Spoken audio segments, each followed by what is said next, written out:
یہ دل والوں کا معاملہ، ان کے پیچھے بھی مت پڑنا۔ کبھی کبھی ایسا ہوتا ہے کہ ایک صاحب تھے بغداد میں، حضرت جنید سے چڑھتے تھے، جنید بغدادی سے۔ جنید بغدادی کا معاملہ یہ تھا کہ ہر جمعہ کو جمعہ کی نماز بغداد میں پڑھتے اور نکل جاتے مسجد کے بعد، کہیں جاتے اور عصر میں آ جاتے۔ وہ دیکھتا کہ جاتے کہاں ہیں، تو وہ پیچھے لگ گیا۔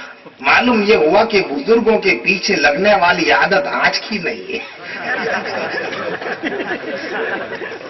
برسوں کی ہے۔ بزرگوں کے پیچھے لگنے والی عادت۔ اب وہ پیچھے پیچھے گیا کہ یہ کہاں جا رہا ہے، وہ جنید کے پیچھے پیچھے گیا۔ تھوڑی دیر کے بعد ایک گاؤں آیا، اس گاؤں میں جنید پہنچے، یہ بھی پیچھے پیچھے اس گاؤں میں گیا۔ حضرت جنید اس گاؤں کی مسجد میں گئے، یہ بھی پیچھے پیچھے مسجد میں گیا۔ ایک بزرگ بیٹھے ہیں، حضرت جنید ان کی ملاقات کے لیے بیٹھے، بات چیت ہوتی رہی۔ اس نے سوچا کہ یہ گاؤں میں نے شاید پہلی بار دیکھا، میں باہر جا کے دیکھوں، بازار دیکھوں، گاؤں ہے کیسا۔ اب وہ نکلا بازار دیکھنے کے لیے اور گھوم پھر کر کے واپس جب مسجد میں آیا تو جنید غائب، جنید نظر نہیں آئے۔ اب اس نے جو بیٹھے تھے ان سے پوچھا کہ حضرت جنید کدھر گئے؟ کہا وہ تو تشریف لے گئے واپس بغداد۔ کہا اچھا ٹھیک ہے میں بھی جاؤں بغداد۔ کہا تو کیسے آیا تھا؟ کہا میں دیکھنے آیا تھا کہ جنید کہاں جاتے ہیں، اب دیکھ لیا میں بھی جاؤں۔ کہا کیا جائے گا؟ معلوم ہے تو کتنی دور آ گیا ہے بغداد سے؟ کہا کتنی دور؟ کہا 1 ہفتے کا راستہ ہے، 1 ہفتے پیدل کا راستہ۔ کہا میں تو ان کے پیچھے پیچھے آیا تو ابھی آ گیا۔ کہا اسی لیے تو آیا ہے کہ پیچھے پیچھے آیا ہے، اپن ان کے پیچھے آیا تو یہ حال ہو گیا، اب کیسے جائے گا؟ کہا حضرت اب کیا کروں؟ کہا اب تو انتظار کر، یہی بیٹھ، 1 ہفتہ میری مہمانی کھا، اگلی جمعہ کو پھر آئیں گے تو جیسے آیا تھا ویسے ہی پیچھے پیچھے چلے جانا۔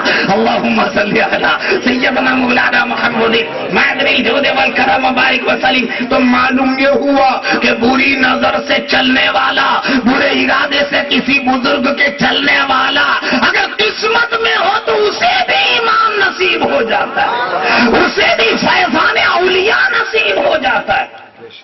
ارے وہ تم نے نہیں دیکھا کہ ایک چور کی نظر غوث اعظم پر پڑ گئی، بڑی قیمتی چادر اوڑھ کے غوث پاک جا رہے تھے۔ اس نے سوچا چور نے کہ میں ہر روز چوریاں کرتا ہوں مگر کچھ ترقی نہیں ہوتی، مگر غوث اعظم کی چادر جس میں ہیرے اور جواہرات مڑے ہوئے ہیں، اگر اس چادر کو میں لے لوں اور جا کے بیچ دوں تو میری زندگی آرام سے گزر جائے۔ اب اس نے تو یہ طے کیا، پیچھے پیچھے سے آیا، غوث اعظم کی چادر کا ایک سیرا پیچھے لٹک رہا تھا، ایک آگے لٹک رہا تھا۔ اس نے یہ پلان بنایا کہ پیچھے سے ایک سیرا پکڑوں، زور سے کھینچو، بھاگ جاؤں۔ وہ آیا، پیچھے سے پکڑ تو لیا، کھینچنے لگا تو غوث اعظم نے اس چادر کے سینے کو آگے سے پکڑ لیا، آگے سے پکڑا اور آسمان کی طرف نگاہ اٹھائی حضرت غوث نے، اے اللہ جس نے عبد القادر کا دامن تھاما ہے قیامت تک نہ چھوٹنے پائے، قیامت تک نہ چھوٹنے پائے۔